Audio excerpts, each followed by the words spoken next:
C'est un humoriste engagé qui n'a pas peur d'aborder les sujets les plus sensibles, avec une férocité devenue rare dans le monde de l'humour. De la colonisation au vegan, en passant par le racisme ou la corruption africaine, il détonne sur scène avec un humour provoquant et sans filtre. Ces mecs sont plus que riches, ils sont achetés un pouvoir d'influence, ils possèdent des médias, c'est simple. Si Emmanuel Macron c'est une pute, Vincent Bolloré c'est le Mac, ok? Pour que t'aies un peu le topo, quoi. Ouais, le Suisse au réveil, vraiment, on est sur une ambiance... Il y a une ambiance chaloupée, vraiment. Alors, ça fait quoi d'être président de la République, hein? Bah, écoute, je sais pas, Une audace qui lui a valu d'être censuré par une des chaînes appartenant au milliardaire Vincent Bolloré, ce qui ne l'a pas empêché de continuer à dénoncer les pratiques de son groupe en Afrique. Les humoristes doivent-ils forcément être engagés? À quoi sert l'humour en temps de crise démocratique?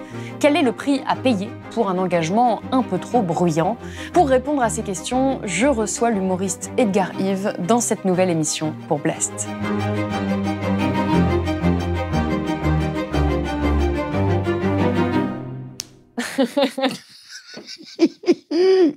Ok. Edgar Yves, bonjour. Bonjour Salomé. Vous êtes auteur, humoriste et comédien. Vous faites un spectacle qui s'appelle Solide à la Cigale le 30 juin et le 1er juillet. Aujourd'hui, on va parler de vous, de votre parcours, de votre engagement.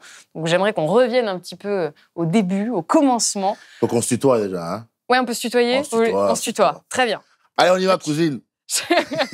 Donc, tu es né au Bénin. Ouais. Ton père est un homme politique béninois. C'est ça. Et ta famille est venue s'installer en France parce que ton père était l'ambassadeur du Bénin en France, justement, quand il était enfant. l'ambassadeur du Bénin en France. À quel âge t'es arrivé en France? J'avais 6 piges, moi. 6 ans, très bien. Donc ensuite, t'as grandi en France. Ouais. Puis t'es reparti pour tes études, c'est ça? J'ai étudié beaucoup en France. Après, j'ai fait différents pays, quoi. États-Unis, Bénin. J'ai voyagé beaucoup parce que mon père couvrait plusieurs pays. Quand t'es ambassadeur du Bénin à Paris, tu couvres 14 pays européens. Donc, il n'y a pas que la France, tu vois. Donc, j'ai voyagé beaucoup. J'ai vécu aux États-Unis pendant 4 ans aussi parce que j'étais le seul gars assez con qui croyait qu'en arrivant à 18 ans aux États-Unis, tu pouvais être un joueur de NBA. D'accord. Bon, manque de vigilance de ma part. Donc, on m'a humilié, je suis rentré. On va pas se mentir. Je me suis pris mon humiliation, je suis rentré chez moi. Et voilà, quoi. Et donc, tu as fait des études de droit? De droit, principalement, parce que le père, homme politique, mais métier de base, avocat, quoi. Comme Sarko. Ça y est, homme politique, mais de base, c'est un avocat, quoi, mon père aussi, et cabinet et tout. Donc, dans l'idée, il fallait reprendre l'affaire familiale, quoi. Tu vois, le daron, il s'appelle Edgar Yves Monou. Il m'appelait Edgar Yves Monou Junior. Donc, a priori, le gars avait des plans pour moi. Hein. D'accord. Et donc, tu as fait des études de droit en France? Oui, absolument. Jusqu'à quel stade? Jusqu'à ma licence. Et je me suis arrêté quand il fallait se spécialiser master droit au privé. Parce qu'à la base, moi, j'ai toujours été attiré par l'oral. Je sais que depuis que je suis enfant... L'art oratoire. Ouais, le principe de... cette sorte de show là, tu sais, de parler et tout machin, capter les gens, présence, charisme, j'aime bien ces trucs-là, tu vois. Je voyais mon père, moi, enfant, faire ça. Donc moi, c'était un héros parce que c'est un mec hyper charismatique. Quand il arrivait dans une pièce, tu le loupes pas, quoi. Tu vois, c'est ce truc chimique de le gars est là, quoi, tu vois. J'ai toujours aimé ça. Puis avocat, je croyais que ça allait être ça, quoi. Moi, je me voyais avocat. Madame le juge, ma cliente a couché avec le facteur. Oui, mais seulement 2 fois. Tu vois, faire un peu le spectacle, quoi, tu vois. Mais en fait, non. C'est beaucoup derrière un bureau et seulement 5% en plaidoirie, quoi. Bien donc, sûr. je fuis. Et donc, à 24 ans, tu t'es dit, non, je ne veux pas faire ça. Non. Et je vais faire du stand-up. Ouais. Et là, c'est le drame. Ouais. Quand tu l'annonces à ton père. Ouais, c'est le premier bide. Qui te dit, c'est pas possible. Qui dit, c'est pas possible. C'est soit tu fais ce que je te dis, soit tu dégages, quoi. Et donc, toi, tu as choisi de dégager. Effectivement, j'ai fait un petit bilan rapide, un petit bilan de compétences. J'ai dit, je me casse, quoi. Tu vois, ça te dit beaucoup de choses sur ma mentalité et sur ma quête de liberté. Tu vois ce que je veux dire? Sur mon envie d'être libre. Voilà. Parce que, ayant un père comme celui que moi j'ai eu, depuis tout petit, j'avais une voie toute tracée pour reprendre sa suite, aussi bien en termes de droit que de politique. Tu vois, je devais aussi être un homme politique et réussir, lui, là où lui, il a échoué, c'est-à-dire être président de la République. C'était prévu comme ça dans son esprit à lui. Mais après, c'est ma vie, c'est moi qui vis mes choix, que ce soit les bons ou pas. Et ça, les parents, des fois, ils ont du mal à le comprendre, tu vois. Et j'ai dû m'en émanciper, mais dès le début, on m'a mis des règles. Et donc, dès le début, je me suis dit, mais pourquoi je dois obéir à ce gars-là? Depuis que je suis gosse, ma mère, elle me dit, mon fils, dans la vie, il faut faire des choix. Maman est canon, papa est pas ouf, mais on a une villa et 4 Bentley. Je pense que maman a choisi. Et donc, tes deux parents n'ont pas voulu que tu... Non, la daronne, franchement, au contraire. Daronne plutôt protectrice, plutôt mais t'es malade, qu'est-ce que tu fais, tu vois. Mais après, on était dans un système africain, phallocratique. Pour le coup, c'est le daron qui a l'oseille, c'est le daron qui, c'est pater familias, là, omnipotent, machin et tout. Donc, c'est le boss, quoi. Tu vois, c'est le PDG, quoi. Donc, quand il dit dégage, ta mère peut rien faire parce qu'elle travaille pas. C'était encore un peu à l'ancienne, quoi. C'est le père qui fournit tout, la daronne s'occupe des enfants, donc elle contribue ce qu'on appelle en nature. C'est reconnu maintenant par la loi quand il y a les divorces, heureusement d'ailleurs, parce que sinon elles se font bien niquer, quoi, tu vois. Sinon t'es là, t'es la meuf d'un mec qui fournit tout, et le jour où il a plus envie de fournir, tu te retrouves en galère, quoi, tu vois. Donc, à 24 ans, tu dis, bon, bah, très bien, j'arrête ces études de droit contre l'avis de ton père, et tu racontes dans une interview que tu t'es retrouvé à la rue. Bah oui, c'est ça le dehors. Que t'es devenu SDF. On l'imagine mal, un fils d'ambassadeur, un fils d'homme politique, d'avocat, devenir SDF. Bah, t'imagines que du jour au lendemain, on te coupe les vivres et qu'on te dégage de l'appartement dans lequel on te loge. Et donc, qu'est-ce que t'as fait? À ce moment-là, t'as continué à faire du stand-up et des petits boulots. Pas du tout, j'ai pas fait de stand-up à ce moment-là, il n'était pas question. Là, il était question de manger, de trouver un endroit où dormir, il était question de survivre. Donc, dans quel emploi tu t'es lancé? Aucun, j'en avais aucun. D'abord, le choc a été très violent pour moi. Je pense que les émotions que tu as dans ce moment-là, elles sont vraiment dures. Tu vois, il y a un mélange de beaucoup de choses. Autodestructeur, parce que tu penses que tu l'as mérité. Tu es quand même rejeté de ta famille avec personne qui te file un coup de main. Donc, tu te retrouves d'abord à la rue. Donc, faut trouver un endroit à peu près chaud où dormir. Faut voler des sandwichs dans les magasins un jour sur deux pour se nourrir. Faut faire la manche. Faut trouver des systèmes D, quoi, tu vois. Ça a duré à peu près 1 an, tout ça. Tu vois, de système D comme ça. Et t'es à Nantes à ce moment-là? Non, à Poitiers. T'es à Poitiers, d'accord. Je suis à Poitiers. C'est à Poitiers que j'obtiens ma licence. Et quand il faut te spécialiser en masters privé ou public, c'est là que je décide de pas le faire. Je suis en coloc avec mon frère à l'époque, tu vois, à Poitiers. Donc, il dit à mon frère, toi, je te prends un autre appart et je rends la coloc. Donc, je me trouve vraiment dehors, quoi. D'accord. Mais le plan au départ, parce qu'il faut quand même le dire, je pense que le plan au départ du gars, c'est, il va se retrouver 3 jours à la rue. Il va pas tenir. Il va revenir en chialant et il va rentrer dans le rang. Et ben, on a découvert, lui comme moi, quel type de garçon j'étais, quoi, ce jour-là. Parce que c'est vrai, il y avait vraiment ce côté de, attends, là, je suis dehors, là, j'ai froid, j'ai faim, j'ai pas bouffé. Dans mon esprit, c'est à cause de lui. Et en plus, il faut que je te suce, toi? Non, non, non. J'ai grandi au Bénin, un petit pays d'Afrique de l'Ouest, dont je vous dirais bien que c'est le pays le plus corrompu du monde. Mais le problème, c'est que les pays voisins pourraient me traîner en diffamation. Les gars sont bons, hein. Donc on va dire un des pays les plus corrompus. J'y ai grandi dans une famille aisée, vachement aisée, que dis-je même blindée. Donc vous l'aurez compris, mon père fait de la politique sur place. C'est lié, hein. Quand t'es fils d'homme politique africain comme moi, que t'as grandi en France, en général ici, les gens pensent direct que ton père détourne l'argent du gouvernement à son profit. Moi, j'estime que rien que l'insinuer, c'est vachement insultant. Parce que c'est vrai, en fait. Hein. En tout cas, j'ai lu dans un article de Télérama que t'étais en galère à Nantes après, entre des petits boulots et du stand-up. À partir de quand ça commence, ça? Ben, déjà, il y a ce que l'humanité fait de pire quand tu es à la rue et ce que l'humanité fait de plus beau. C'est que c'est un ami, Valentin Loman, qui m'aide à en sortir, qui m'héberge pendant 6 mois chez lui, qui me nourrit sans rien me demander, qui m'aide à me réinsérer. Et je trouve des petits boulots à ce moment-là à Poitiers, chargé de clientèle, c'est Caliphone, les trucs où tu appelles les gens chez eux pour leur vendre des box et tout. Donc le truc... infernal, quoi, tu vois. Que je compatis quand il m'appelle, moi, de maintenant, je sais ce que vous faites, mais vraiment, on sait que c'est de la merde, ton taf, frérot, bon courage, quoi, tu vois. Je les soutiens un peu maintenant. Je fais ça, je tombe amoureux d'une nana avec qui je veux aller habiter à Nantes. Ah, donc il y a bien une histoire de Nantes, je suis pas folle. Bah oui, bien sûr. Je vais donc à Nantes pour habiter avec elle. Ça se passe très mal, hein, parce qu'il y a une grande différence entre ne pas se voir de la semaine, se voir le week-end, ken dans toutes les pièces, la passion, tu vois ce que je veux dire, et vivre ensemble 24 heures sur 24. On découvre d'autres petites subtilités chez l'autre qu'on n'avait peut-être pas envisagées. Donc ça se passe très mal. Et puis je me refais dégager de chez elle. Donc je me retrouve à la street, deuxième round. Mais très vite, là, en soirée, j'ai commencé à causer. Je me retrouve en coloc avec un mec. Mais là, il faut de la thune. Il faut de la thune pour assurer, machin et tout. Donc pendant 1 an, à Nantes, je vais faire un chalet de clientèle chez Bouygues Télécom, appel téléphonique. C'est les boulots à l'époque les plus rapides. Il y a beaucoup de turnover. Donc ils embauchent rapidement, quoi. Tu vois, si t'es un peu à l'aise à l'oral, comme moi, par exemple, ça passe très vite, quoi, tu vois. Et donc, du coup, j'ai fait ça pendant 1 an. Et puis après, j'avais droit à 1 an de chômage. J'ai dit, durant ces 1 an de chômage, c'est maintenant le moment de mettre mon projet sur les rails. Donc, je me suis inscrit dans une compagnie de café-théâtre pour améliorer mon jeu d'acteur, pour des vidéos au départ. Je voulais faire un peu des vidéos à la normale et tout. Bon, j'ai vite abandonné le projet, mais j'ai voulu commencer comme ça au départ. Et pour améliorer mon jeu, je me suis dit, je vais dans une compagnie de café-théâtre, tu vois. Et en fait, pareil, c'était chiant, quoi. Tu payes 500 balles, t'apprends à faire le chat dans l'espace. Ouais, c'est 500 €. Hein. de chat dans l'espace. Hein. Donc t'as abandonné. J'ai arrêté, ouais, j'ai aussi. extrait mes fesses de l'opération. Et j'ai créé mon comedy club avec les gars, le West Side Comedy Club à Nantes, qui est encore ouvert aujourd'hui, hein, qui a la nouvelle génération hier. Et puis on a pris notre stand-up comme ça dans les bars. On jouait devant des mecs bourrés, qui faisaient cieux nus, 15 personnes, on rentrait en chialant. Puis au bout d'un moment, il y en avait 20, puis 30, puis 40, puis 50, puis 200, tous les mercredis. Et puis on a fini à la Cité des Congrès de Nantes plusieurs fois avec le West Side. Et puis ça a été le socle de base pour pouvoir me lancer, quoi. Et donc, quand est-ce que ça commence à décoller? Tard, hein. Franchement tard. Hein. Parce que j'ai lu que ça avait mis 7 ans. Ouais, à peu près. Hein. Moi, ça fait 3 piges, là, maintenant que je kiffe. Et dans 1 an et demi, 2 ans, où c'est vraiment doux, quoi, tu vois. Je vais au bar, monsieur, whisky, coca, s'il vous plaît. Et puis, je m'amuse comme tout noir en place dans ce pays, quoi. J'étais là, j'ai les papiers, yeah, j'ai les papiers. Où là, vraiment, je suis en mode, voilà, Uber Eats quand je veux, les vacances en Sicile, un peu d'oseille, tu vois, déjà. Parce que c'est très dur, la précarité. La précarité, quand t'es humoriste, c'est l'enfer. C'est ça le plus dur. C'est tu passes du temps à travailler ton art, mais tu le fais sans thune, quoi, tu vois. Et c'est quelque chose qu'on entend peu, parce qu'on voit beaucoup de success stories d'humoristes. Ouais. On voit beaucoup ceux pour qui ça fonctionne, et on entend finalement peu les discours de ceux pour qui c'est difficile, y compris ceux qu'on a l'impression qu'ils ont quand même du succès. Et en réalité, derrière, il y a cette réalité qui est rude, il y a cette précarité. À part les exceptions, parce qu'il y en a, tu vois, à part les exceptions, je sais pas, du style, je crois que Panacloc, c'est allé vite, Kev Adams, c'est allé vite. Mais sinon, pour la plupart des humoristes, Fabrice Eboué, Thomas Ndijo, c'est 10 ans de galère.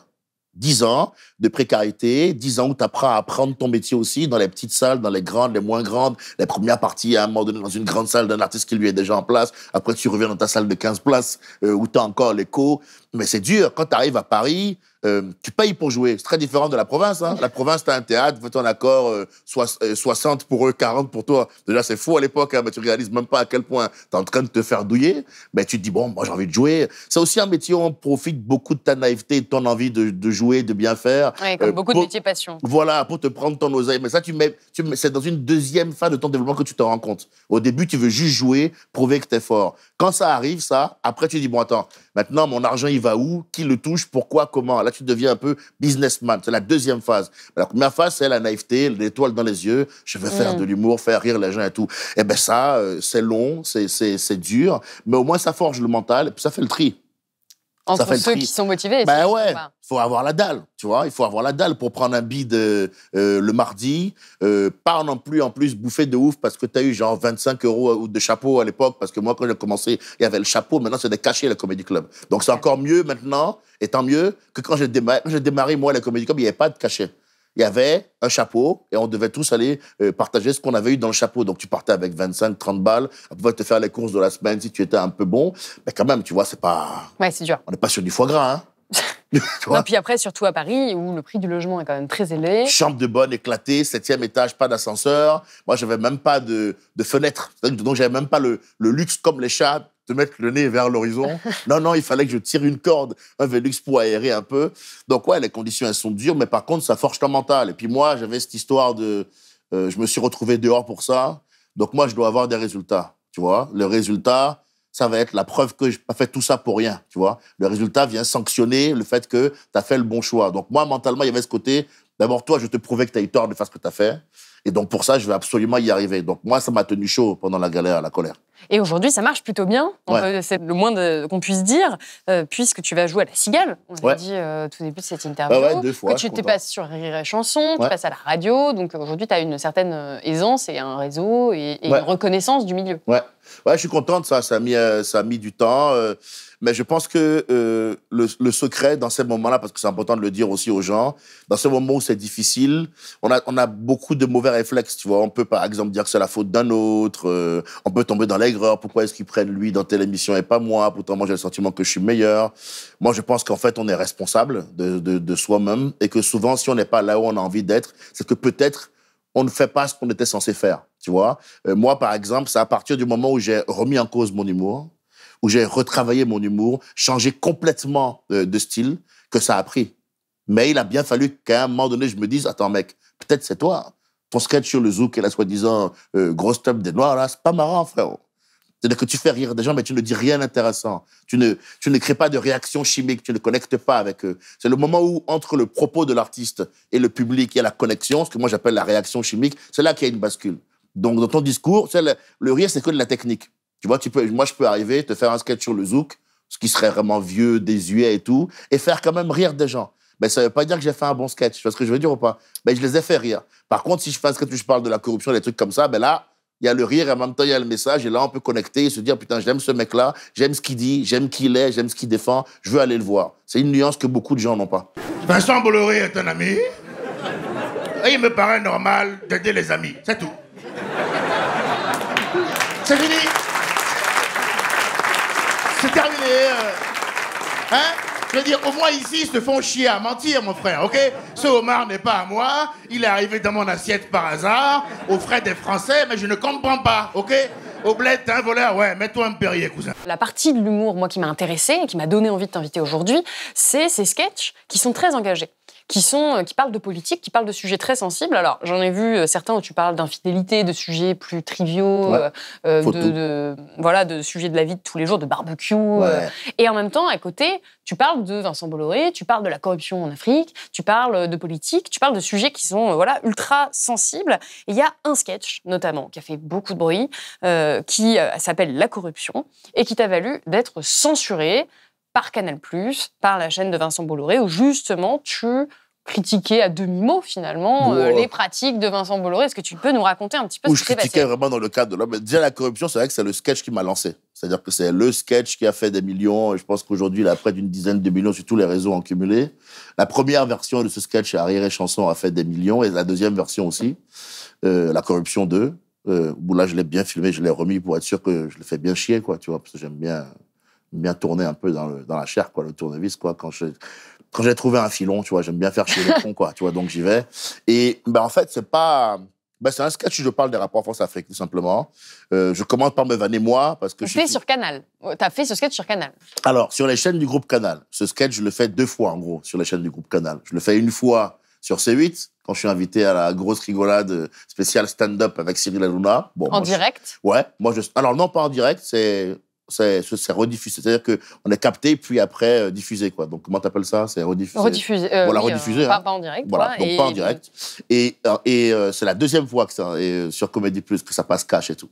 Mais la première fois, ça passe pas cash. Donc, moi, j'arrive et je fais une vanne où je parle des rapports France-Afrique, donc de Vincent Bolloré avec Alpha Condé, parce que ce qu'il avait fait avec le groupe Canal, là, Canal Olympia en Afrique, c'était souvent d'aider un peu... Alpha Condé en Guinée. En Guinée, bien sûr. Mais ce que Bolloré lui a fait un peu sur toute l'Afrique de l'Ouest, c'est avec son groupe Canal Olympia, qui est quasiment toute l'Afrique de l'Ouest. Bon, il a revendu maintenant, entre-temps. Mais à la base, c'était ça pour rentrer dans les pays. Il sponsorisait la campagne des mecs et il avait la gestion du port en échange. Tu vois, la gestion en tout cas, la main sur les affaires les plus importantes à faire sur place. Parce que sa fortune vient principalement de ça. Tu vois, pas de ce qu'il fait en France. Ça, on ne le dit pas. Mais 80% de son bif, ça vient du fait d'avoir exploité. Bien sûr, voilà, qui ne sont pas des activités 50-50, win-win, gagnant-gagnant, d'accord? Donc, c'est mon rôle de le dire. Moi, je suis béninois et français. Je ne suis pas que français, je suis franco-béninois, moi. Donc, si moi, j'en parle pas, qui va en parler, ok? Et en plus, j'ai fait une blague, pas violente. C'est quoi la vanne? La vanne, je vais te la faire, pas violente. Hein. J'arrive, je dis, lors de son premier mandat, le président de Guinée, Alpha Condé, a été sponsorisé par un milliardaire français dont je tairai le nom, car je veux continuer à faire des séries sur Canal+. Tranquille. Non mais, Tranquille, mais un peu piquant quand même. Un peu piquant. Coquin, ça twerk un peu, je te l'accorde, tu vois. Non mais il y a un côté, tu vois, ok, j'avoue, c'est un peu joueur, mais on est parfaitement dans le cadre de la loi. Tu vois ce que je veux dire? Sauf que les gars, au moment où je fais ça, je te cache pas que là, je sens que... C'est quoi, dans les coulisses? Il y a non, mais un l'ambiance change. Écoute, il y a des gens qui bougent dans des espaces que je ne sens même pas. Quoi. Je sens que j'ai mis la maison. Ah, vraiment. Quand le visage de Hanouna change. Ah non, mais vraiment. Et là, même pour te dire, il y a Bigard, Roumanoff, Palmade qui sont là à l'époque et tout. Il était en forme à l'époque, Palmade.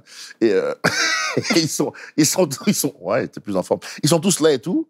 Et même eux, je vois dans leur visage que... aucun qui est éco, quoi. Bref, il vous fait croire ici qu'il est écolo, là, le Bolloré, alors qu'en Afrique, il exploite l'huile de palme. C'est des gamins qui grimpent aux arbres. Il prend le contrôle de tous les ports d'Afrique de l'Ouest. Et récemment, il a la gestion du port de Guinée. Comment est-ce qu'il a fait? Il a sponsorisé la campagne du président fraîchement élu, Alpha Condé, vous voyez? Voilà. Et quel sponsoring? Il lui a mis des affiches 4x3. Tu vois les affiches de cinéma, là? Ouais, géantes dans la rue, à 2 cm d'espace. À ce niveau-là, c'est plus une campagne présidentielle, c'est Inception, ok? Ils sont arrivés dans le bureau de vote, je fais ce que j'ai à faire pour sauver le royaume. Le mec a fini à 95% pour être discret, parce que sinon après ça se voit, tu vois? Et donc, cette partie, enfin ce sketch ne sera pas diffusé. Alors, le sketch sera diffusé donc quelques jours plus tard, mais avec coup de ciseau à ce moment-là, évidemment sans me téléphoner et me demander si je suis d'accord. Chose que je vis très mal et je découvre moi la télé comme ça aussi un peu, tu vois. Et ça fait quoi? Tu ressens quoi à ce moment-là? Bah, je me dis, ah, ça marche comme ça le truc là? Tu pensais pas? Bah non. Tu pensais qu'en allant sur une télé qui appartient à Bolloré, on pouvait critiquer Mais tu sais que je ne suis même pas arrivé en me disant c'est une télé qui appartient à Bolloré. Je n'ai même pas eu ça en tête, moi. Tu vois, moi, j'allais dans une émission faire un sketch. Bon, faut dire que je suis un vrai branleur parce qu'il faut être un branleur pour ne pas se dire c'est pas grave ce que je viens de faire ou quoi. Mais je suis comme ça, moi. Tu vois, moi, je suis dans une forme de pureté. J'arrive, je fais mon truc, je m'en vais, je m'en fous. Et puis, je dis rien de fou. Tu vois, si j'arrive et que je dis Vincent Bolloré est une merde, je sais pas quoi. Bon, ok, d'accord, mais je serais pas fan de le faire, donc jamais je ferai un truc comme ça. Ce que j'ai dit, comme je viens de te le dire, n'est pas dramatique. Même si on est chez toi, tu peux l'accepter, ça, frérot, ça va, c'est une petite pique, quoi. Surtout qu'en plus, quelques mois après toute cette histoire, au tribunal français, il plaide coupable parce qu'il est mis en cause pour tentative de corruption d'aides étrangères et il plaide coupable. Donc tout ce que je vais dire là, pour lequel ils vont me censurer, me faire chier, lui il finira par dire « Ah mais moi je l'ai fait en fait. Hein. » Eh ouais, mais bon, du coup, pourquoi tu m'as cassé les couilles alors, Michel? Mais là, en plus, ce qui est intéressant, c'est que ça se passe dans un premier temps. Et en fait, tu avais déjà une autre émission prévue sur Comédie Voilà, Plus, sur Comédie Plus. qui est aussi une chaîne De Vincent Bolloré. Voilà. Vincent Bolloré. Et donc là, je te cache pas que... Bon, là, j'y vais avec une détermination nouvelle. Et c'est en direct, en plus. Ouais, là, il y a une envie là, Ah bah oui. Là, il y a une envie d'en découdre. Eh ouais, bah, tu vois, parce que c'est intéressant que tu expliques mon histoire au départ. Parce que ça donne la couleur de ma mentalité, moi. Moi, je suis un thug, tu vois ce que je veux dire? Je suis pas parfait dans tout, mais je suis un vrai thug. C'est-à-dire que quand il faut, tu vois, et je me dis, là, c'est sûr que je vais les faire dégoupiller, quoi, tu vois. Vraiment, moi, ce qui m'excite le plus depuis que je suis enfant, c'est de voir le visage des gens déformé par la surprise, du choc. Tu vois, le côté, ah, tu vois, j'aime ça. Ah, j'adore ce visage-là. Mais je croyais que... Ouais, voilà. Continue, regarde-moi. Regarde, mais ça t'avait promis que j'ai menti. Tu vois, j'adore ce truc-là. Tu vois ce que je veux dire? J'aime bien l'odeur du sang. Tu vois, moi. Donc là, je me dis, là, si je fais ce happening-là en direct, peut-être qu'il y a moyen de devenir une légende. Tu vois ce que je veux dire? Et donc, qu'est-ce que tu vas dire exactement? Ah, là, par contre, je peux le dire en direct? Ah, bah oui. Ah, parce que là, je suis parti en couille. Je te cache pas qu'au moment où j'arrive sur scène, là, dans ma tête, il y a un mec qui est allé près du disjoncteur qui a fait « Allez, hamdoullah, parce que là, c'est parti. Hein. Ah là, j'ai tout donné. » J'ai dit « Ouais, plus question de plus dire de blaze. Là, la finesse est descendue de 8 crans, quoi, tu vois. J'ai dit « Vous voyez Vincent Bolloré? Oui, c'est un enculé. » Je voyais les mecs de Canal+ courir de gauche à droite. « Ouais, la prise de courant. Il faut l'arrêter. » Moi, j'étais là. Ce mec est plus que riche. Il contrôle les médias, il a un pouvoir d'influence, il fait les présidents de la République. Je dis, c'est pas compliqué. Si Emmanuel Macron, c'est une pute, Vincent Bolloré, c'est le Mac. Et là, je mime, le mec, il fait, c'est quoi les présidents de la République, Manu? Et il fait, bah, écoute, je sais pas encore, Vincent, mais on verra. J'étais là, oh, et moi, j'étais là. D'accord, donc vraiment, là, on est sur un truc parfum. Oui, bon, là, ouais, là, j'étais coquin. Ouais, parfum. Là, t'y vas. Parfum, comme l'est un bon Français. C'est-à-dire, moi, je pense qu'un bon Français, il est fin, la journée, puis après, il y a l'apéro, et puis Jekyll et Mr. Hyde, quoi. Tu vois, c'est-à-dire, voilà, on est aussi des gars capables de construire une réflexion certaine, mais on est aussi capable de dire, bon, ma bandette, toi, m'a cassé les couilles, tu vois, c'est aussi ça, la France, tu vois, et moi, je suis un mélange de ça, tu vois. J'ai été élevé, je sais bien m'exprimer avant, langage châtié comme il faut. Mais après, je suis aussi un Dédé, quoi. Je suis un Robert, quoi. Tu vois, faut pas me casser les couilles, en fait, tu vois. Mais alors, du coup, tu dis ces propos qui sont insultants, pour le coup. Oui, bah là, par contre, ça, oui. Il y a un manque de vigilance Qu'est-ce qui se passe? Qu'est-ce qui se passe? C'est quoi les conséquences? Ben là, les conséquences, c'est qu'on m'appelle pour me dire que du coup, on veut retirer cette partie du sketch. Et je dis, par contre, non, parce que là, j'ai modifié les contrats. Donc, dans le replay. Voilà, on me dit ça, on veut le modifier. Et je dis, bah non, là, les gars, ça, mec, si vous voulez le modifier, j'autorise pas la diffusion du truc, quoi. Entre-temps, parce qu'il faut savoir, c'est que depuis la première fois où on t'a censuré, t'as fait changer les contrats où tu stipules que si jamais on veut couper un bout du sketch, il faut couper tout le sketch. Voilà. Et y a que plus je me moyen. réserve le droit, en tout cas, d'interdire la diffusion en sketch entière de mon sketch si tu veux me couper une partie, une phrase, une virgule, n'importe quoi. Parce que ça me permet de garder le contrôle sur ce qui est diffusé de mon travail. Parce que un sketch, les meilleurs sketchs, c'est des sketchs qui ont un scénario. Le meilleur sketch, c'est une forme de storytelling où tu rentres dans un délire, où l'humoriste t'emmène dans son rythme et dans son univers, et où des fois tu changes une virgule, ça change tout le pataquès, quoi, tu vois. Le château, il perd son équilibre, le château de cartes. Donc j'ai dit, non, moi je veux garder le contrôle sur ce qui est véhiculé de moi, et sûrement pas de moment où tu coupes, quoi. Donc là, ils enlèvent un moment qui est hyper important, pour moi en plus, donc je dis non. Et attention, hein, c'est pas que je bide, hein, le public est mort de rire, hein. Le public est mort de rire. Le journal Le Parisien, le lendemain, fait un article titré « Une étoile est née ». Je flingue la salle. Hein, parce qu'évidemment, entre les sketchs sur l'ex-pervers narcissique et machin, l'autre, il arrive, il dit « Bon, Bolloré, c'est un enculé, je te cache pas que j'ai capté l'attention. » Les gens ne s'y attendaient pas. Voilà, j'ai capté l'attention de tout le monde, hein, je ne te cache pas. Hein, voilà. Mais parce que ça, c'est des sujets... Quand un humoriste rentre dans cette dimension sociopolitique, sur scène, il prend tout de suite une autre envergure et il met tout de suite une distance par rapport à ceux qui parlent de leur premier rapport sexuel. Parce que l'origine de ce métier-là, en vrai, c'est ça. On n'est pas là pour faire les tocards, à goûter des conneries. L'origine de ce métier, normalement, c'est éveilleur de conscience. C'est bouffon à la cour du roi. T'arrives et si la presse, c'est le 4e pouvoir, alors l'humour devrait être le 5e. Tu vois ce que je veux dire? T'arrives, tu dis tout haut ce que tout le monde sait, que t'as pas le droit de dire. Tu sais, c'est le bouffon qui arrive à la cour. Mais ça permet de le faire passer. Oui, le bouffon qui est au courant que la duchesse, elle a ken avec le duc, mais personne ne le dit. Lui, il arrive. Bon, eux, ils ont baisé, hein. Ah, il fallait pas...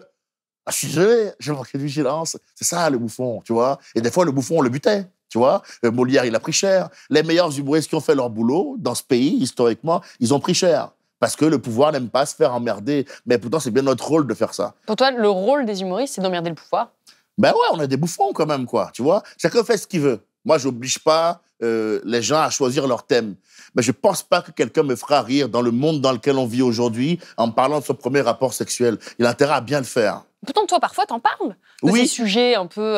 quand on regarde les différents sketchs que t'as pu faire, t'as de l'humour, encore une fois, qui est très politique. Oui. Et à côté, t'as aussi des sujets beaucoup plus légers. Je pense à ce sketch sur l'infidélité, sur ton ex-copine qui est partie. Oui, mais ce sketch sur l'infidélité sur mon ex-copine, quand il réfléchit, il est aussi politique. Parce que ce sketch-là, moi, il y a toujours un message derrière. Et en plus, même dans des sketchs qui se veulent un peu plus génériques, un peu plus légers, il y a toujours du fond et une réflexion. Et je vous raconte l'histoire parce que moi j'ai la chance de faire un métier où même quand il t'arrive la pire des merdes, il y a encore moyen de faire un billet avec en vrai. Sur le sketch sur l'infidélité, c'est ce que je démarre quand même en disant, bon, franchement, j'ai décidé d'arrêter de sortir avec les blanches, quoi. Parce que, bon, déjà, c'est un début un peu coquin, mais en fait, c'est un sketch... Oui, tu dis que c'est des trucs de bobo. Ben, je compare... De se ressourcer. Voilà, parce qu'elle me dit qu'elle va l'été avec ses copines pour se retrouver, se ressourcer un petit peu. Je dis, enfin bon, c'est un délire de blanc, quoi. Je n'ai jamais vu une noire ou une arabe dire à son mari qu'elle doit aller 3 semaines au Mont Machu Picchu pour retrouver son soin intérieur, quoi. Tu vois ce que je veux dire? Pour moi, c'est un délire de pays où on n'a plus faim. Et j'essaye de comparer, à ce point dans le sketch, parfois la liberté, tant mieux d'ailleurs, mais parfois ultra exacerbée qu'on peut avoir en Europe, comparée à le côté un peu plus carré ou fermé qu'on peut avoir en Afrique, tu vois ce que je veux dire? Et l'idée est de me dire que peut-être il n'y a ni l'un ni l'autre qui est mieux que l'autre, peut-être c'est le juste milieu qui compte, tu vois? Et ça, le but du sketch, c'est de dire, faut pas être ultra libre, ça mène où? Là, on est dans le monde actuel, là, où on arrive au bout de la liberté, où on fait croire aux gens que leurs émotions, c'est important, où les gens érigent leurs émotions au rang d'argument maintenant. Les gens, maintenant, ils font de ce qu'ils ressentent un fait établi. C'est pas comme ça, la vie. Le bordel dans le monde dans lequel on vit, là, c'est parce qu'on a amené l'émotion au premier plan. Donc, a priori, c'est pas forcément la solution non plus. C'est bien d'être libre, mais de savoir que ta liberté s'arrête là où la mienne commence. Parce que si un monde juste, c'est un monde où tout le monde pense comme toi et ressent comme toi, t'imagines l'emmerdement, comment on va se faire chier? On n'est pas tous censés aimer le rose, fuchsia, la pomme et la cannelle. L'Europe doit se reprendre sur ça aussi. Il faut qu'ils arrêtent avec ce discours-là de « on doit être libre, faire ce qu'on veut ». Oui, frérot, on doit être libre, faire ce qu'on veut, mais c'est bien si on a un cadre quand même. C'est quoi le problème aujourd'hui? C'est quel cadre il manque? Ben, l'émotion, elle part en couille. Tout le monde te demande aujourd'hui de s'aligner sur ce qu'il ressent. Et ça, le problème du monde dans lequel on vit. C'est-à-dire tu fais un sketch, bon, moi, j'aime pas telle ou telle vanne. Mais t'es qui, toi? À quel niveau d'arrogance il faut être dans la vie pour considérer qu'un monde normal, c'est un monde où tout le monde pense comme toi? T'imagines le délire? Oui, mais après, il y a aussi des... Alors, sans parler d'interdiction, mais aujourd'hui, il y a une transformation de l'humour, par exemple, pour pas, justement, s'acharner sur des minorités, comme ça a pu être le cas, en se disant, justement, on prend en compte aussi le ressenti, la place qu'ont pu avoir ces personnes-là dans la société. Peut-être qu'on arrête de faire des blagues qui peuvent être racistes. Des blagues racistes, par exemple, des blagues sexistes. Mais des blagues... ça tombe sous le coup de la loi, ça? Oui. Voilà. Ce que tu n'as pas le droit de faire sur scène, c'est une blague qui tombe sous le coup de la loi. Non, c'est les blagues sexistes, par exemple, je prends cet exemple-là, où Tu penses à quoi ça passe de moins en moins. Je pense à une vanne qui avait été faite par Hugo tout seul, par exemple, sur la carte bleue et le viol, Ouais. où c'est pas passé. Enfin, il y a J'ai eu entendu, derrière, entendu parler de ce on se dit, sketch-là. il y a une culture du viol, et donc il faut à un moment aussi remettre en question la diffusion que peut avoir l'humour. Moi, le problème que j'ai avec ça... D'abord, Je titille un petit peu. Mais hein, t'as c'est pour raison, montrer les t'as raison, et ça me va très bien comme débat parce qu'il est important. Moi, ce sketch-là, je connais très bien Hugo tout seul déjà. C'est un garçon que j'aime bien et j'assume ça. Le sketch, en revanche, je le connais pas parce que moi, je l'ai pas vu. Par contre, on m'en a parlé parce qu'évidemment, quand il l'a mis, ça a fait un tollé incroyable. Il s'est fait découper dans tous les sens. Mais c'est un sujet intéressant. Je reprends ce que tu dis, qu'il faut pouvoir cadrer les humoristes. D'accord. Donc, ça veut dire que l'humour, c'est à la carte. Première nouvelle. Moi, je ne savais pas. Mais il n'y a pas de problème. Je dis pas qu'il faut, hein, je dis D'accord. que c'est un discours qui émerge. D'accord. On peut Eh bien, ma réponse à ce discours-là, c'est qui fixe le barème? Ouais, c'est sûr, c'est compliqué. Donc pour toi, C'est simple, hein. pour toi, c'est la loi. Ah non, mais c'est simple. Moi, ce qui fixe le barème quand moi je monte sur scène, c'est deux choses. D'abord, évidemment, il y a le cadre de la loi. Je suis un citoyen, je vis dans la cité. Quand j'arrive sur scène, je dois faire en fonction de tout ce sur quoi on s'est accordé légalement. Donc, je ne vais pas tuer mon voisin, bifler quelqu'un en direct. Bon, j'en parle métaphoriquement, mais je passe pas à l'acte. Tu vois ce que je veux dire? Voilà, je crée de l'émoi, mais je reste dans le cadre de la loi. Ça, c'est le premier truc qui me cadre. Le deuxième et seul censeur que moi j'ai dans la vie sur scène, c'est le rire des gens. Sinon, il y a personne qui vient qui me dit, moi, j'aime ci ou j'aime pas ça. Parce que il faut rappeler aux gens que quand tu vas voir aujourd'hui un humoriste, il faut faire quand même 2 ou 3 pas de recul. La démarche de monter sur scène, par définition, est une démarche qui est second degré. Il y a des gens aujourd'hui qui prennent un humoriste premier degré sur scène. Mais si tu fais ça, écoute, Salomé, dans toute ta journée, là, si je prends chacune des phrases que tu as dites et que je monte comme je veux, je peux te faire passer pour la pire des connasses. Tu comprends ce que je veux dire? Il faut prendre du recul. Et c'est pas parce qu'à un moment donné, on est trop touché ou concerné par un sujet que du coup, c'est pas ça l'histoire. Tu as eu un problème... toi qui t'es arrivé en tant que femme, putain, je suis désolé, je compatis. Comment est-ce qu'on peut faire pour améliorer ce monde-là et trouver des solutions communes? Est-ce que la solution, pour autant, est d'aller prendre un humoriste qui franchement, n'est pas sexiste pour un sou, a peut-être fait une blague de travers et de le découper en deux? Je ne suis pas sûr que ce soit une solution pérenne. C'est mon avis. Oui. Voilà. Je ne suis pas sûr que ce soit une solution pérenne. Est-ce que je suis pour que le monde évolue? Quand même, sur ces questions-là. Ben, bien sûr. Parce que c'est toute la... Ben oui, mais ce que je veux, c'est nuancer. Tu comprends? Ce que je veux amener dans ce débat, c'est de la nuance. Je suis pour que le monde évolue, je suis progressiste, je suis pour le respect des femmes, de leurs droits, et qu'ils évoluent et que nous soyons tous égaux. Je suis pour ça, mais je suis pour qu'on trouve la meilleure méthode pour en arriver là. Tu comprends? Ah, pourri? Mais pourquoi? Ah oui, donc vous allez me casser les couilles en place.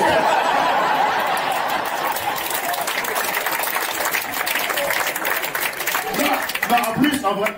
Hein? Tu dis?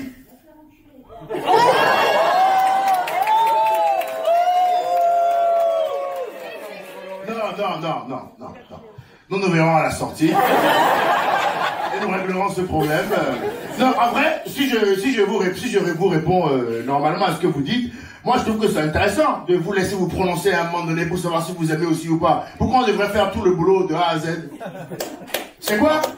Ah, c'est le rôle de l'homme, d'accord. Ah oui, d'accord.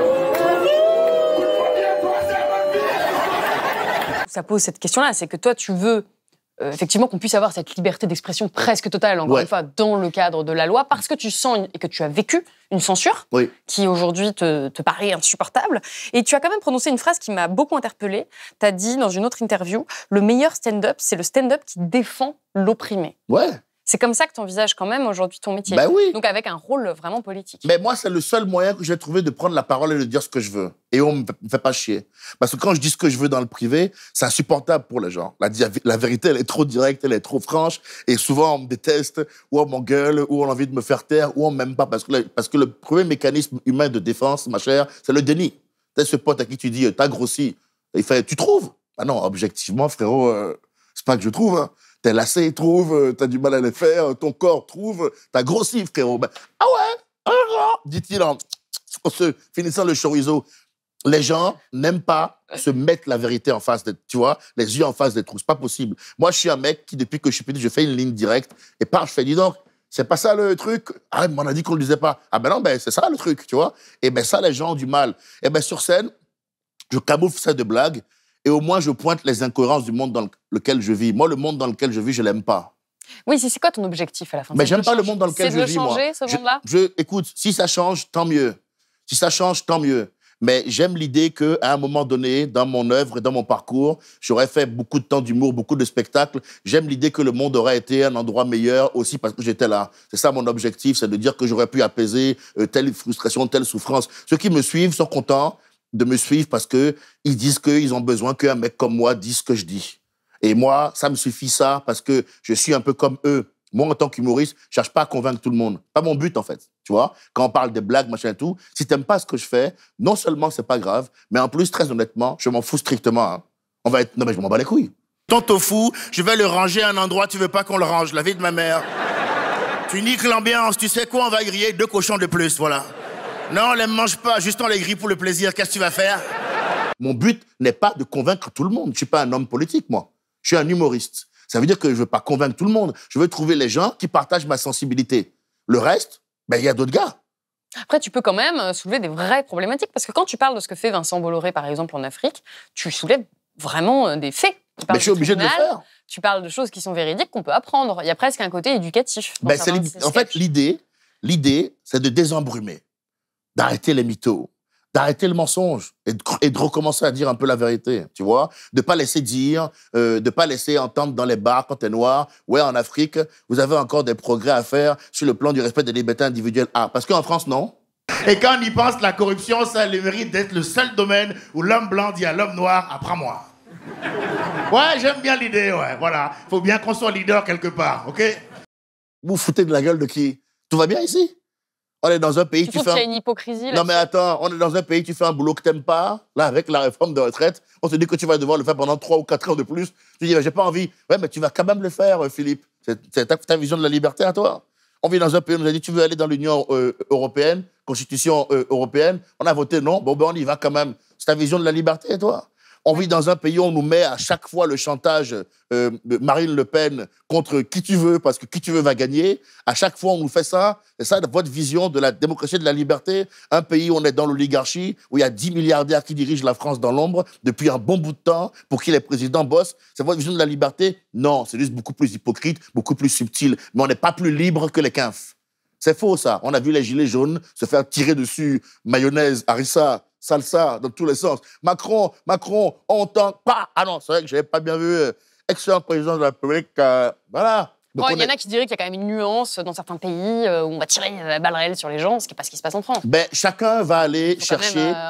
c'est quand même pas le même degré de, mais, tu sais, le problème, violation démocratique. Moi, c'est un débat que j'ai souvent avec mes potes. Parce qu'encore une fois, je suis un méditerranéen, je suis un mec de l'apéro et du barbecue. Et quand la viande est bien grillée, le maïs aussi, et qu'on a le chorizo et l'alcool, ben, après, on se met à parler. Donc, ces débats de ce type, moi, je les ai souvent. Ce que je n'aime pas dans la hiérarchie, dans le manque de liberté, d'atteinte à la liberté. Le problème de cette hiérarchie-là, c'est qu'en fait, parfois, ça a tendance à atténuer ce qui se passe chez nous, qui est très, très grave. Oui, mais c'est en fait ce que tu dis... Il y a pire que la mort, hein, ma sœur. Hein. Non, hein, il y a pire que la mort. Hein. Avoir un semblant d'existence, c'est pire que la mort. D'accord? C'est peut-être dur ce qui se passe en Corée, mais on a créé quand même un monde, aujourd'hui, où la plupart des gens font un boulot qu'ils n'aiment pas dans la vie. C'est ça, la réalité, hein. Si tu veux qu'on parle, on parle de la réalité. Donc là, tu parles de la France. Je parle du monde entier. Bon. On a créé des systèmes partout dans le monde où 95% des gens font un boulot qu'ils n'aiment pas. On leur fait croire que voilà, ils doivent faire ça. On leur balance des phrases stupides du style « il n'y a pas de saut métier ». J'adore ça. Pour moi, il n'y a pas de saut métier. Je pense que c'est une phrase qui a été créée par des mecs qui faisaient un boulot cool pour être sûr que ceux qui font un boulot de merde continuent à le faire. Il y a des métiers pas cool. Mais aujourd'hui, on veut tellement être bien, tellement être lisse qu'on ne le dit pas. Moi, je te le dis, caissier Intermarché, c'est éclaté au sol, ma sœur. Oui, je suis désolé. Oui, ça pousse à... Et on veut tellement être dans le déni que, du coup, on dit des phrases à l'apéro du style « ouais, mais il y a un bon CE, quand même ». Quand on arrive à dire qu'il y a un bon CE, écoutez, des réductions à Disneyland, c'est que ton taf, il n'est pas ouf, cousine. Hein. Faut arrêter avec ça, tu vois. Et on va dire aux gens « ouais, mais il en faut bien ». Non, il en faut pas. Un monde où personne ne veut être caissier, c'est un monde où la société se réadapte par rapport à cette information. Et où, du coup, si ça se trouve, on est tous caissiers à tour de rôle, il y a des coopératives qui sont en train de se créer. Le monde doit changer pour que tout le monde puisse faire ce qu'il a envie de faire. Parce que la vie, c'est une aventure unique qui est importante et on doit choisir ce qu'on a envie de faire. Il n'y a pas pire que vivre un semblant d'existence. Autant, parce que le problème de la hiérarchie, du non-respect de la liberté, c'est ça, c'est qu'on oublie ce qui est vraiment important. OK, c'est pas cool ce qui se passe en Corée, mais ce qui se passe dans le monde, c'est scandaleux, ma sœur. Hein. Qu'est-ce que tu préfères, toi? Chacun fait son choix. Crever maintenant ou bien avoir toute ta vie un boulot que t'aimes pas. Toi et moi, on fait ce qu'on veut. Donc ça va. Mais les gens, le mec qui est là qui te dit, ouais, mais nous en France, mais toi tu fais quoi, toi? Toi tu fais pas ce que tu veux depuis le départ, Francis. T'es là à l'apéro, tu me dis, ouais, mais nous on est mieux que l'Arabie Saoudite. Écoute, l'Arabie Saoudite a des problèmes, mais nous aussi. Hein. Et en fait, oui, ce que tu dis, c'est qu'on a plus de facilité à critiquer ce qui se passe à l'étranger. Mais se placer au-dessus, même. C'est pire que ça. On se place au-dessus. On dit, bon, nous les Français, on est quand même mieux. Bah, moi, je préfère vivre en France qu'en Arabie Saoudite. Mais c'est ton choix. Quand même. Il y a peut-être une Saoudienne qui préfère vivre en Arabie Saoudite que de vivre avec toi. Et ça, il faut le respecter. Il faut souffrir la différence des autres. On ne peut pas dire « mon modèle est le meilleur ». Ça n'existe pas. En termes de liberté publique, en tout cas de liberté de la femme, bon, tu me prends l'exemple de l'Arabie Saoudite, je suis obligée Ah oui, bon, toi, après, je t'ai fait une passe décisive. Bah je t'ai fait une passe décisive. Quand même, c'est pas la même chose d'être une femme en Arabie Saoudite que d'être une femme en France. Ah non, c'est différent. On n'a quand même pas le même accès aux libertés, accès à une vie, moi, je trouve désirable, quoi. Bah, c'est différent. C'est sûr que en fait, le vrai problème, et c'est là où il faut aussi clarifier le débat. Si on parle de l'Arabie Saoudite, si on parle donc de la religion musulmane, c'est ça. Si on parle de l'islam. Bah là, en l'occurrence, oui, parce que c'est ça. Bah oui, on parle de les ça. restrictions de loi. On parle de ça. Voilà. Femmes, on parle de ça. Donc, pour moi, le vrai problème, ça va pas être les us et coutumes d'un peuple. Pour moi, le vrai problème partout dans le monde, c'est le fait qu'une personne, que ce soit un homme ou une femme, ne puisse pas à un moment donné faire ce qu'il a envie de faire. Ce serait qu'une personne partout dans le monde n'ait pas envie de faire un truc et qu'on l'oblige à le faire quand même. Donc le vrai problème avec, par exemple, le port du voile, c'est pas le port du voile. Le vrai problème, c'est qu'on oblige une femme qui n'a pas envie de le porter à le porter. Tu comprends? On est d'accord là-dessus. Parce que s'il y a un autre gars qui veut s'habiller en ninja, il fait ce qu'il veut, frérot. Tu vois? Qu'est-ce que j'en ai à foutre, moi? Je m'en bats les couilles. S'il y a un mec qui veut mettre une cape, Lucky Luke, fais ce que tu veux. Sors nu. Non, mais régale-toi. Tu vois? Fais-toi plaisir, Philippe. Tu vois ce que je veux dire? Mais on doit arrêter cette posture condescendante, systématique que nous avons en Europe. Il faut retrouver un peu d'humilité pour vraiment régler les problèmes qu'on a parce que... Oui, en fait, ce que tu dis, c'est que ça empêche de régler les problèmes chez nous. Ce qui est dangereux derrière la posture de nous, on est quand même mieux, c'est en fait comme s'il n'y avait pas de problème chez nous. Il y a des problèmes chez nous qui sont fondamentaux, qui sont catastrophiques et il faut les régler. Et c'est pas en disant, oui, mais attends, moi j'ai le cancer, mais t'as vu Philippe? Mais c'est vrai que c'est un des grands arguments qui est utilisé, qu'on retrouve même beaucoup ici à Blast, quand on veut parler de problèmes de liberté publique, effectivement, qui sont réels, de violation de la démocratie. Allez chez toi, d'abord. Non, mais c'est vrai qu'on nous dit souvent, oui, mais vous n'êtes pas allé en Arabie Saoudite. Eh ouais, mais non, mais frérot, on s'en bat les couilles. Eh oui. Encore une fois, c'était à un autre degré. Oui, mais on veut régler les problèmes qu'il y a chez nous. Et alors, je te dis, le vrai problème, fondamental pour moi, ce qui me touche le plus depuis que je suis enfant et qui me perturbe, c'est le fait qu'il y a des gens, ils passent toute une vie sans faire ce qu'ils ont envie. Ça... Encore au moment où je t'en parle, en termes de violence, j'ai encore du mal à l'appréhender. Il y a des gens, ils font pas ce qu'ils veulent. Moi, faire ce que je veux dans la vie, ça m'a demandé de me taper contre mon père et je me tape contre des gens depuis non-stop. Que ce soit Bolloré, Canal, je passe mon temps à dire, toi, je viens pas chez toi parce que tu m'empêches de m'exprimer. Toi aussi, toi. Je passe mon temps à faire ça. Être libre, ça a un vrai prix. On a créé un monde où être libre, ça a un prix alors que ça devrait être normal. Oui, parce qu'il y a des gens pour qui c'est juste pas possible. Et voilà. Et oui, mais il faut qu'ils aillent se faire foutre. Ce serait bien. Mais attends, c'est la vraie information quand même. Ce serait bien qu'ils aillent se faire foutre, ces gens-là. Parce que l'être humain doit être libre. La vie, c'est une aventure qui est unique quand même. Mais alors, ce que je trouve intéressant dans ce que tu viens de dire, c'est que tu dis ça me touche. Bah oui, ça me touche. C'est que on sent que c'est pas des sujets, c'est pas une posture. Bah là, je transpire, hein, donc a priori. Il fait un peu chaud sur le plateau. Ouais, mais je suis engagé aussi. Hein, bon, bah, je suis tombé dans le chorizo. Je te cache pas que je le paye un peu. Mais... Non, mais. On sent que c'est un sujet, enfin plusieurs sujets. Les sujets que tu abordes, en réalité, ça te touche. Quand tu parles de Vincent Bolloré, ça te touche. Tu parlais dans une autre interview d'enfants qui étaient exploités dans l'ouest de l'Afrique. Pourquoi est-ce que tu ressens cette empathie-là envers autant de personnes différentes, y compris, enfin, que ce soit en France ou que ce soit en Guinée ou au Bénin?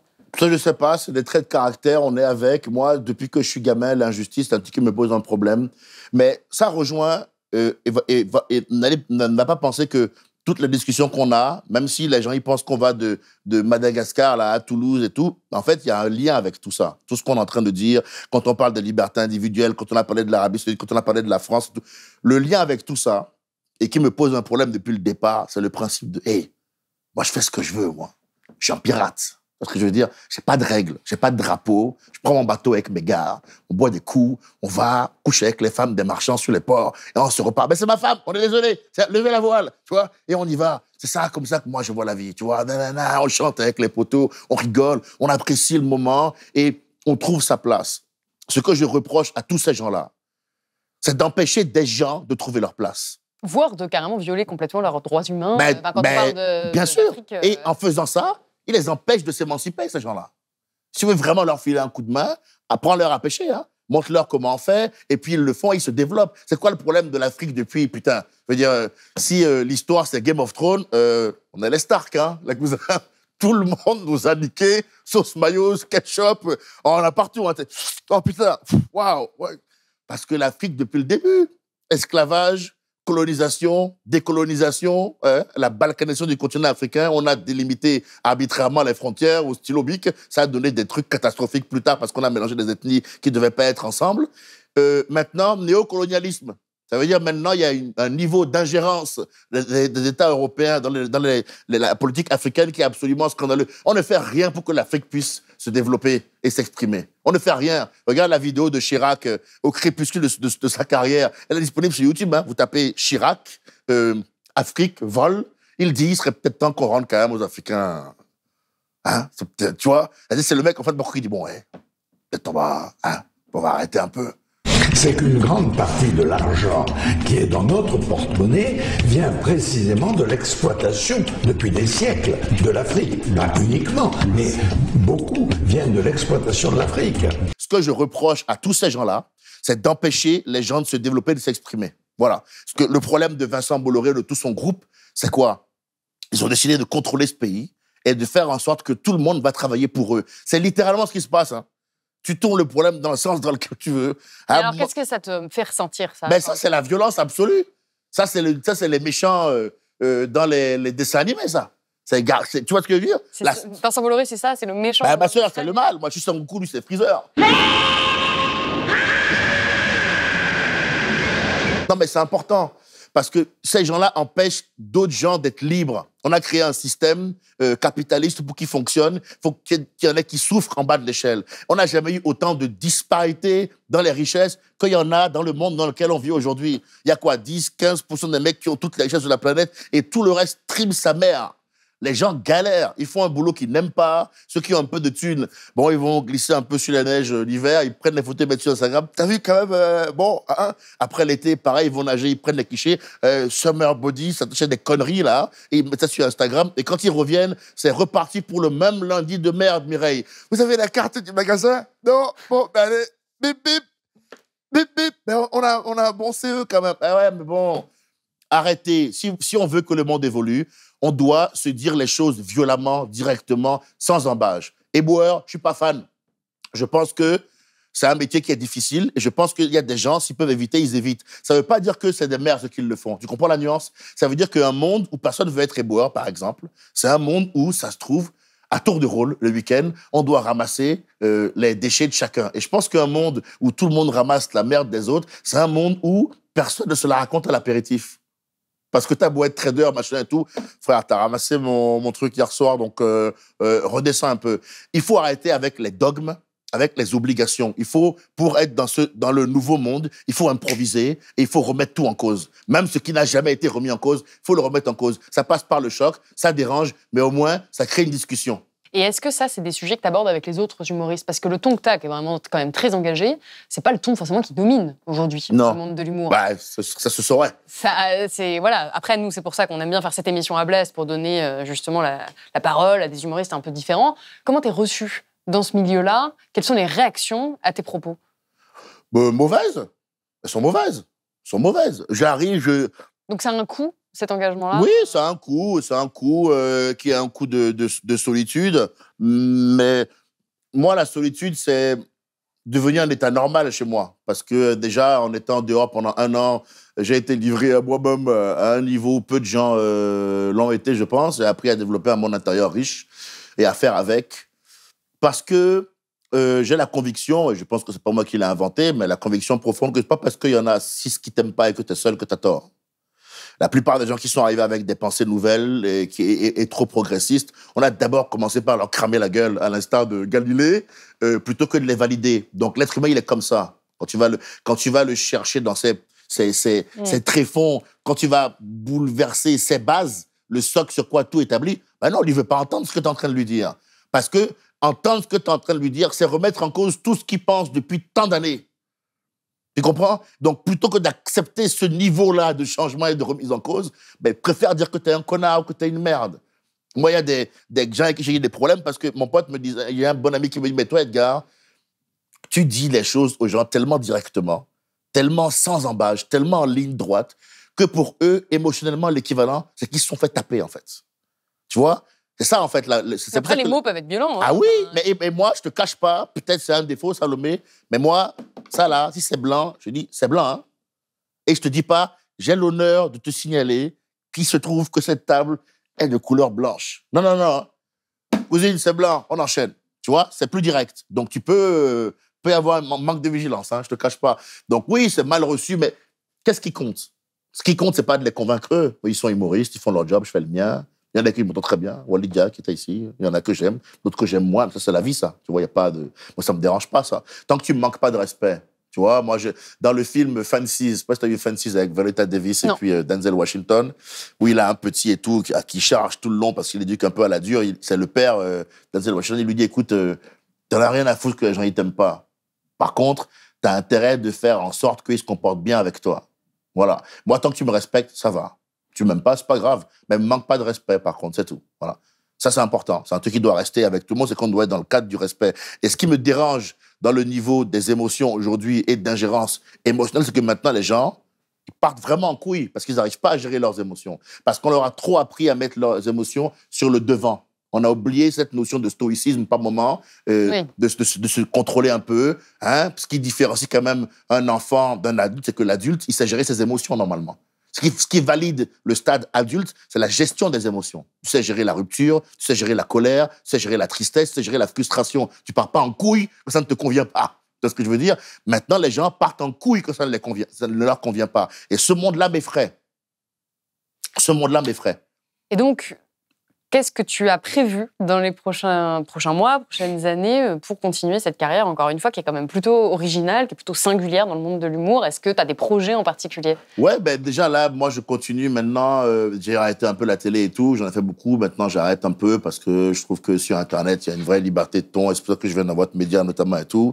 Je poste beaucoup de sketchs sur Internet pour me créer une communauté afin d'être libre. Plus tard, je vais essayer même de quitter Instagram et Facebook et de carrément créer mon site à l'image de grands humoristes américains comme Andrew Schulz, par exemple. C'est des mecs, maintenant, ils ont leur site, ils ont vaincu Instagram, quoi, tu vois. Moi, je dois encore passer par Instagram et Facebook pour bosser, mais j'aimerais bien les vaincre, quoi, tu vois, avoir ma communauté. Donc, on est là, maintenant, on prend les mails. Déjà, on est en train de se monter une petite équipe de pirates. J'espère qu'on n'en aura plus besoin. Donc, toujours ma quête de l'indépendance, parce que l'indépendance ultime me permet ma liberté de ton.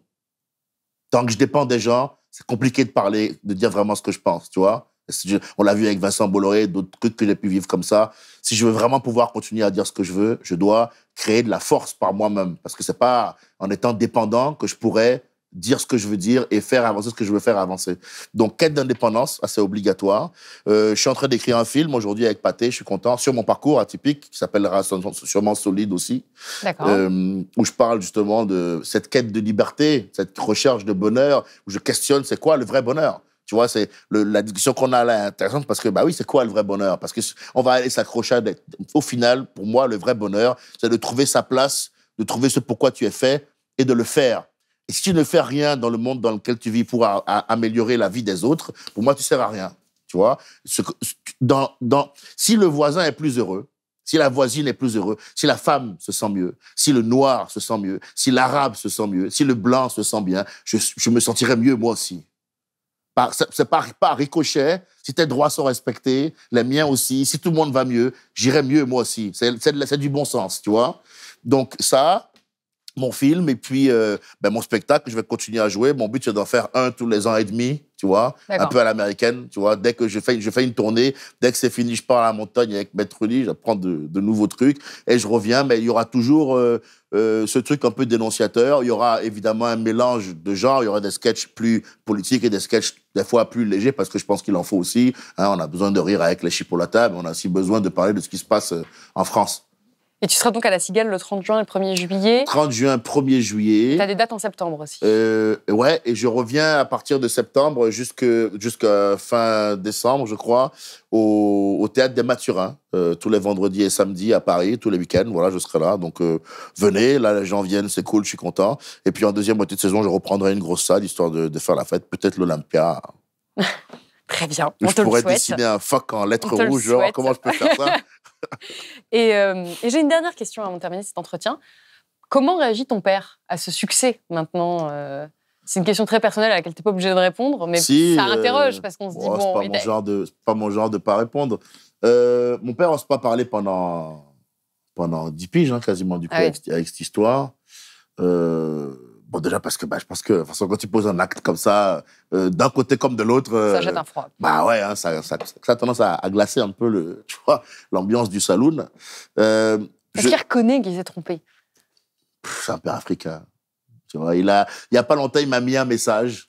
Déjà, c'est fort, ça, parce que c'est un père quinf, quoi. Père quinf, c'est les valeurs de la France il y a 50 ans, hein, tu vois. Les mœurs sont évoluées là-dessus, mais tu prends les vieux darons français il y a 50 ans, Saint-Denis la Chevasse, ils s'excusent pas, tu vois ce que je veux dire, c'est ce côté, le père a forcément raison, c'est dommage d'ailleurs, parce que moi, je sais qu'en tant que parent, putain, quand j'ai tort, je le reconnaîtrai, quoi, parce que je sais le niveau de frustration que l'enfant peut avoir t'as toujours raison, toi, en fait, quoi. Ouais. Donc toi, en fait, tu sais que t'es le fils de Jésus, toi, j'ai pas compris le concept, tu vois. Ça, c'est ça qui était dur avec mon père. Il est venu te voir en spectacle? Non.